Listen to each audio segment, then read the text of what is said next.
Good morning. आज हम कक्षा 10 का एक सुंदर पद्य लेकर आए हैं। उस पद्य का नाम है प्रभु जी तुम चंदन हम पानी, और उसका कवि है रैदास। रैदास एक महान भक्त कवि थे। उनके पदों में ईश्वर के प्रति एकनिष्ठ भक्तिभाव के दर्शन होते हैं।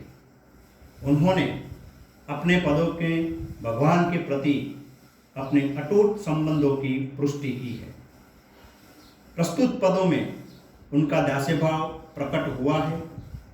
इन पदों में उन्होंने चंदन, पानी, बादल, मोर, चांद, चकोर, दीपक, बाती, मोती, धागा, सोना, सुहागा तथा स्वामी दास जैसे प्रतीकों के माध्यम से अपनी निश्चल भक्ति की भावना व्यक्त की है।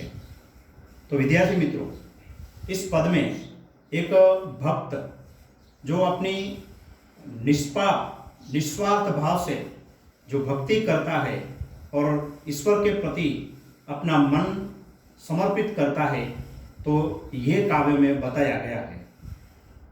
हम इस पद को पहले अपने अंदाज में गाएंगे और बाद में इसका भावार्थ, इसका जो सार है, उसका अर्थ और उसका सार हम समझेंगे। तो मैं आपके सामने इस पद को गाता हूँ, आप सुनेंगे, बाद में उसका भावार्थ समझेंगे। प्रभु जी तुम चंदन हम पानी, प्रभु जी तुम चंदन हम पानी, जाकी अंग अंग बास समानी, प्रभु जी तुम चंदन हम पानी, प्रभु जी तुम घन बन हम मोरा, प्रभु जी तुम घन बन हम मोरा, जैसे चितवत चंद चकोरा, जैसे चितवत चंद चकोरा, प्रभु जी तुम चंदन हम पानी, प्रभु जी तुम दीपक हम बाती, जाकी जाति बरे दिन राती, प्रभु जी तुम चंदन हम पानी, प्रभु जी तुम मोती हम धागा, तुम मोती हम धागा, जैसे सोन ही मिलत सुहागा, प्रभु जी तुम स्वामी हम दासा, प्रभु जी तुम स्वामी हम दासा, ऐसी भक्ति करे रैदासा, प्रभु जी तुम चंदन हम पानी, झाको अंग अंग बास समानी। तो विद्यार्थी मित्रों, इस तरह से हम इस पद को गा सकते हैं। अब हम इस पद का जो भावार्थ है वो सरल शब्दों में, सरल भाषा में समझेंगे।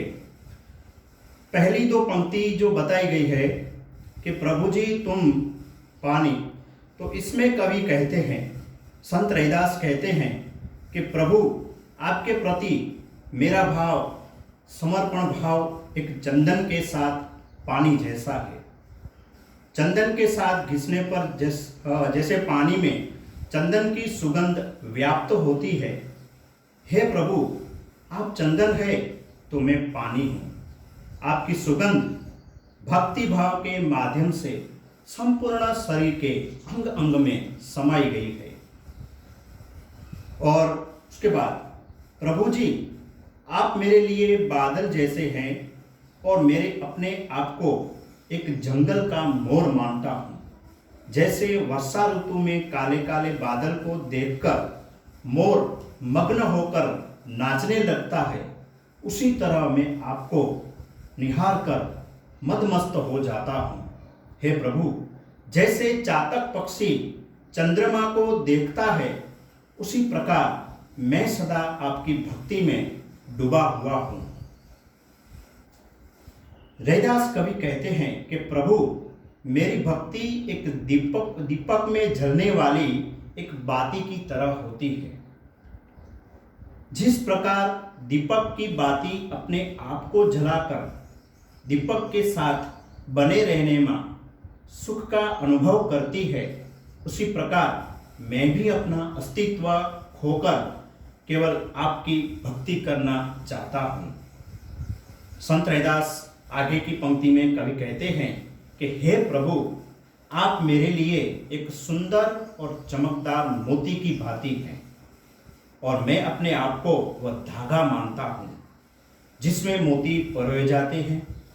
वे कहते हैं कि जिस प्रकार मोतियों की माला धागा मोतियों से जुड़ा रहता है, उसी तरह वे भी अपनी भक्ति के द्वारा भगवान से घनिष्ठ रूप में जुड़े रहना चाहते हैं। वे ईश्वर से अपने जुड़ाव को सोने और सुहागे का एक मेल की संज्ञा देते हैं। आगे रैदास कवि कहते हैं कि हे प्रभु, आप हमारे तो पालनहार हैं, मालिक हैं और मैं आपका एक समर्पित सेवक हूँ। वे कहते हैं कि प्रभु, मेरी भक्ति तो इसी प्रकार की है। तो समग्र काव्य में विद्यार्थी मित्रों, जो भाव प्रकट किया गया है, एक भक्त तुच्छ बनकर अपने प्रभु की भक्ति करने की भावना व्यक्त की गई है। और रैदास कवि समग्र पद में ईश्वर के प्रति एक निष्ठ भाव से भक्ति भाव के दर्शन करने को कवि कहते हैं। यदि मन सच्चा हो, अपना मन शुद्ध हो, तो प्रभु स्वयं अपने अंदर ही होते हैं, प्रभु उसको मिलते हैं। तो इस काव्य के अंदर प्रभु जी तुम चंदन हम पानी, इस पद में भक्त कवि एक निष्ठवान होकर एक संपूर्ण अपना तन मन धन समर्पित कर कर एक स्वयं निष्ठ होकर प्रभु से मन जोड़ने की बात कवि ने कही है।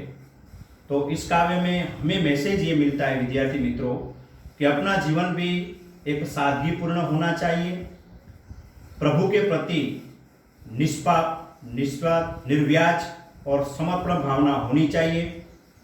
प्रभु ही है जो हमारे पालनहार है, जो हमको इतनी सुंदर जिंदगी भी दी है और हमें उसका उपकार नहीं भूलना चाहिए, बल्कि उसकी भक्ति करके अपना जीवन सार्थक करना चाहिए। तो ये हमें इस पद से सीख मिलती है, समझ मिलती है। तो विद्यार्थी मित्रों, आज हमने कक्षा 10 की प्रथम काव्य प्रभु जी तुम चंदन हम पानी, इसको समझा, उसका भावार्थ भी हमने लिया, उस पद का गान भी किया।